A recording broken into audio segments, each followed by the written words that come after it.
Okay, I try to go one more sutta. Number 34, Culagopalaka Sutta, the shorter discourse on the cowherd. Thus have I heard, on one occasion the Blessed One was living in the virgin country of Ukachela on the banks of the river Ganges. There he addressed the monks thus, Monks, Venerable Sir, they replied.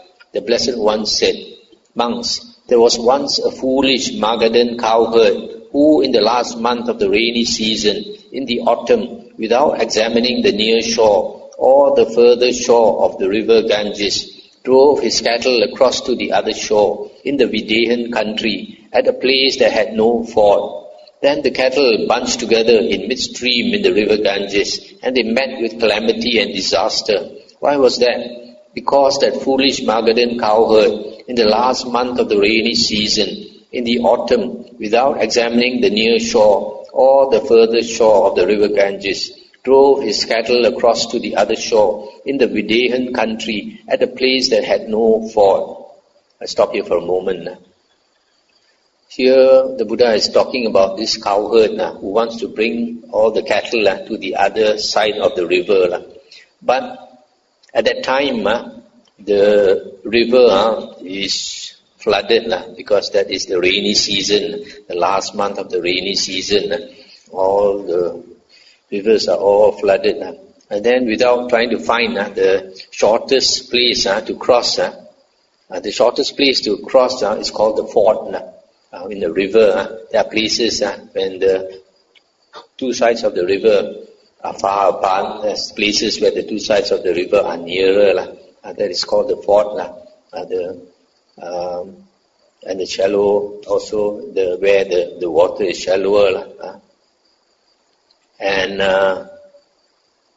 so instead of looking for the proper place and planning how to bring the cattle across, he just let them, just shoo them all into the river, and they all bunched together. You know, when they go into deep water, just like human beings, when we go into deep water, if those people have difficulty, when they feel that they are drowning, they try to climb on each other. So the same with the cattle, when they bunch together, they are all trying to get on top of each other and all drown.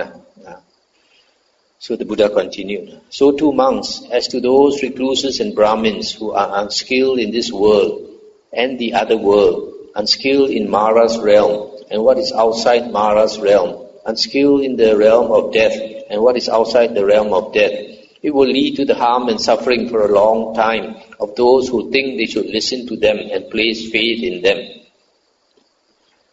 So here in the similar way, the Buddha says, just like the stupid cattle herd, because the cattle trust him, so they all perish. So in the same way, if we place our faith in those monks who are unskilled in this world and the other world, that means unskilled in the Dhamma, and you listen to those monks, take them as your teacher, then that will lead to your harm and suffering for a long time. Monks, there was once a wise Magadhan cowherd who in the last month of the rainy season in the autumn, after examining the near shore and the further shore of the river Ganges, drove his cattle across to the other shore in the Videhan country at a place that had a ford. He made the bulls, the fathers and leaders of the herd, enter first, and they breasted the stream of the Ganges and got safely across to the further shore.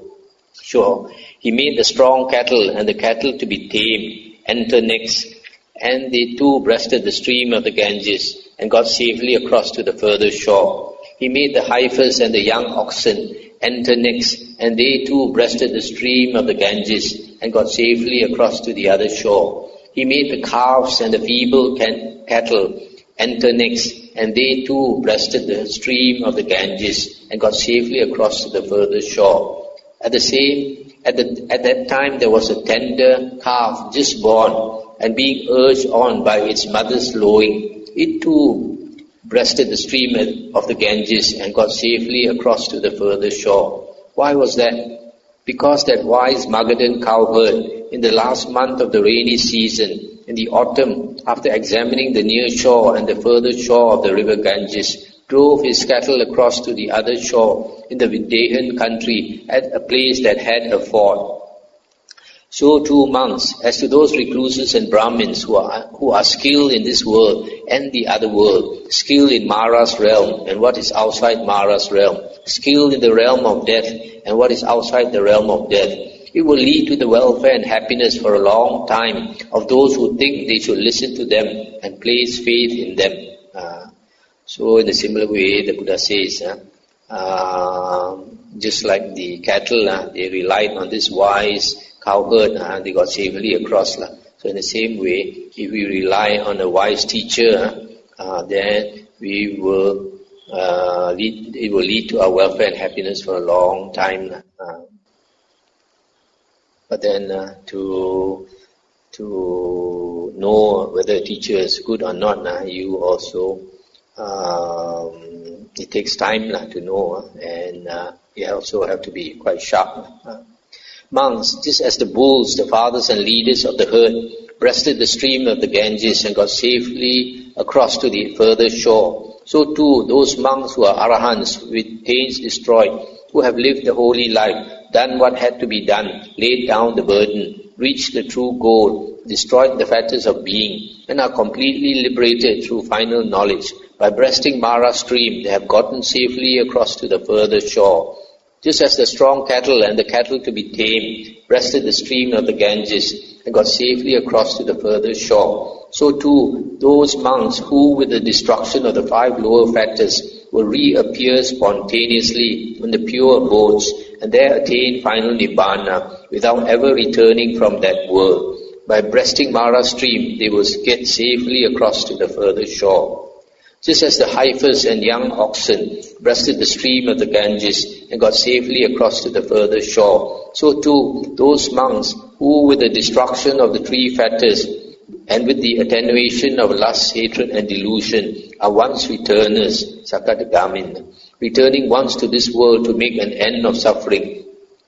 By breasting Mara stream, they too will get safely across to the further shore. Just as the calves and the feeble cattle breasted the stream of the Ganges and got safely across to the further shore, so too those monks who, with the destruction of 3 fetters, are stream enterers, Sotapanna, no longer subject to perdition, bound for deliverance, headed for enlightenment. By breasting Mara stream, they too will get safely across to the further shore. Just as that tender calf just born, being urged on by its mother's lowing, also breasted the stream of the Ganges and got safely across to the further shore, so too those monks who are Dhamma followers and faith followers, that means first path attainers, by breasting Mara stream, they too will get safely across to the further shore. Monks, I am skilled in this world and in the other world, skilled in Mara's realm and in what is outside Mara's realm, skilled in the realm of death and in what is outside the realm of death. It will lead to the welfare and happiness for a long time of those who think they should listen to me and place faith in me. That is what the Blessed One said. When the Sublime One had said that, the teacher said further, both this world and the world beyond are well described by the one who knows, and what is still in Mara's reach and what is out of reach of death. Knowing directly all the world, the enlightened one who understands opened the door to the deathless state, by which Nibbana may be safely reached. For Mara's stream is breasted now, its current blocked, its reeds removed. Rejoice then, monks, mightily, and set your hearts where safety lies. So that's the end of the sutta. So here the Buddha is saying that we should place our faith in the Buddha and only the Buddha. That's why when the Buddha was about to enter Nibbana, instead of nominating another monk to take his place, he told the monks that after he's gone, that everyone should take the Dhamma and the Vinaya that the Buddha has taught to be our teacher. Unfortunately nowadays, a lot of people, instead of studying the Buddha's words, they rely on some teacher that he It's just like relying on some foolish cowherd. The Buddha says that whatever any other monk teaches, we should compare them with the suttas and the Vinaya. Only if they agree with the suttas and the Vinaya, then only we can accept them. So the Buddha also said, be a lamb unto yourselves, be a refuge unto yourselves, with no other refuge. Take the Dhamma as a lamb, take the Dhamma as a refuge, with no other refuge. So don't go and look for some heroes to worship. The best teacher in the world is the Buddha. And now that he has gone, the Buddha says his Dhamma and his Vinaya will be our teacher. So the Buddha said always study the suttas. The Buddha gave a warning in Samyutta Nikaya 20.7, said that in the future, instead of listening to the Buddha's words, people want to listen to the words of later monks, disciples. Disciples refers to later monks, meaning later books. And these later books are either in Mahayana or Hinayana.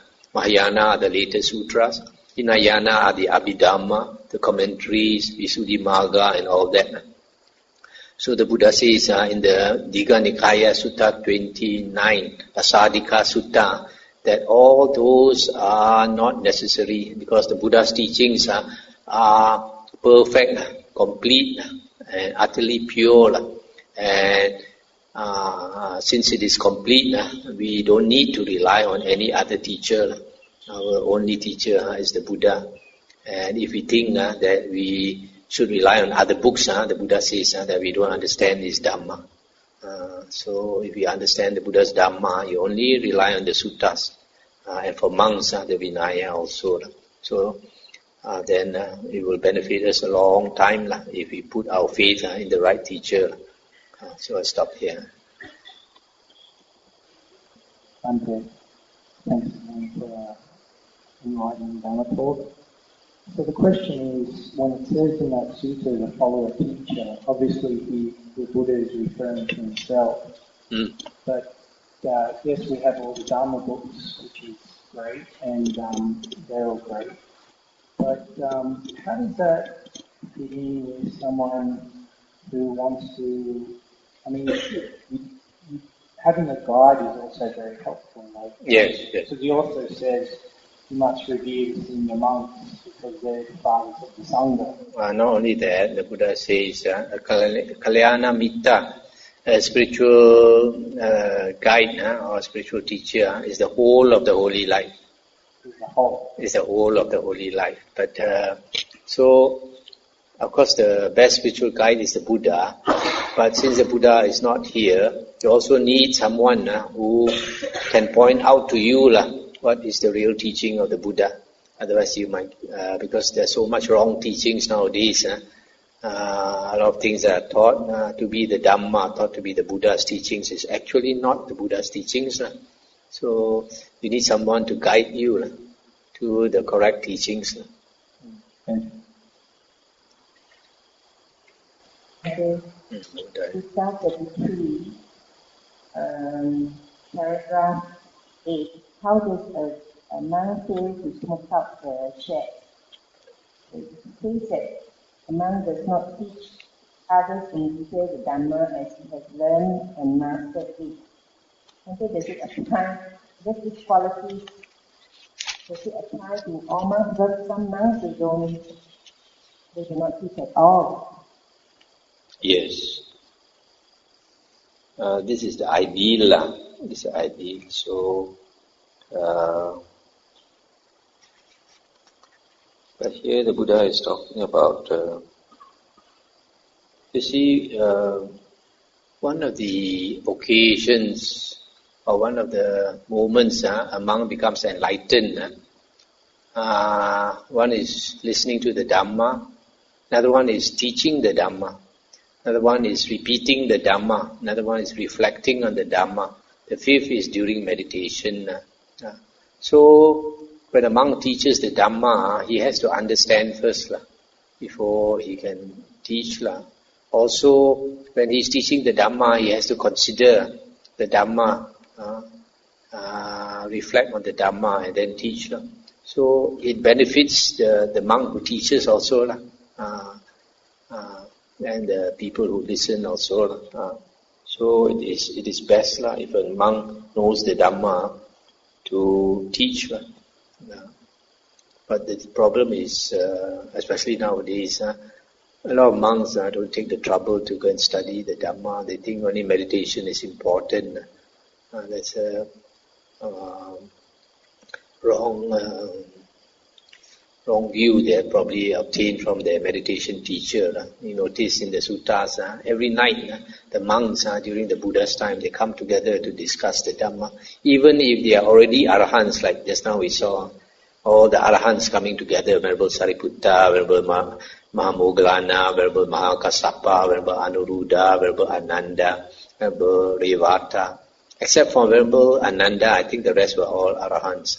And yet they come and discuss the Dhamma. Because firstly, they have so much respect for the Dhamma. Secondly, they enjoy discussing the Dhamma. Buddha says two things are important. One is Dhamma Savana, the other one is Dhamma Sakacca. Listening to the Dhamma and discussion of the Dhamma. When we discuss the Dhamma, we benefit. We analyze the Dhamma. We not only benefit, we benefit others also. Those who know less, by discussing Dhamma, they know more. Those who know more, when they discuss the Dhamma, they benefit others, as well as they reflect on the Dhamma and they benefit also. They understand more. This question is from Samaneras also. He wants to know, in this case, what about the Pacceka Buddha who don't teach? Oh, Pacceka Buddhas, to me, Pacceka Buddhas, firstly, they are past life Arya. They have already attained Sotapanna or Sakadagamin, first or second fruition. So they come back, and they come back at the time when there is no more Dhamma in the world. So they have to struggle very hard. So that their memory comes back. When the memory comes back of previous lives, then remember all the Dhamma they have learned, then they become enlightened. And after they become enlightened, when they want to teach, they find so much obstruction, people are not interested. And then when you teach the Dhamma, you have to contradict what other teachers say, That's why when the Buddha taught, he created a lot of enemies. That's why in the sutta, the Buddha said, I don't quarrel with the world. The world quarrels with me. He who teaches the Dhamma does not quarrel with the world. So, because of all these things, Pacceka Buddha, even though he is qualified to teach, even though he is capable of teaching, he doesn't want to teach. Unless maybe someone appeals to him, like Brahma Sahampati appeals to him. Otherwise, he's not interested to teach. So 99.99% of Buddhas are Pacceka Buddhas who refuse to teach. But then, even though they refuse to teach, they show an example to the world. They show an example, just like we read that sutta about the three arahants practicing in the park, and then the devas shouted that they have become liberated. The devas shouting. So the Buddha says it benefits all those people who have faith in them. Thank you. An observation. This Venerable Mahamoggallana, although he mentioned many places by others that he's got psychic power, but for him he's humble and won't want to use that. Yeah. So I think this is very strong characteristic. Yes, arahants. Each arahant. Firstly, all arahants are extremely humble. But then, even though they are humble, each person, we have our own character. So you find, for example, Venerable Ananda was very much a ladies' man. A lot of people like his company. Everybody likes to talk to him. And he's happy to talk to people. But Venerable Mahakassapa appears very rough in his speech. He even tells of Venerable Ananda, call him a small boy when he was 80 years old. Remember Ananda walking. What are you doing walking around the whole countryside now with a huge following of monks? You're trampling on people's crops and all that now. Small boy call him. So you see, he's already become an arahant. He has no ego. So it's not that he speaks out of ego, just that his habit over so many lifetimes has been like that. That's why, this you can't believe in this paramis.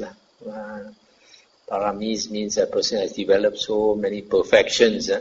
But this enlightened person, you can see he in that sense, he lacks that parami of speaking gently.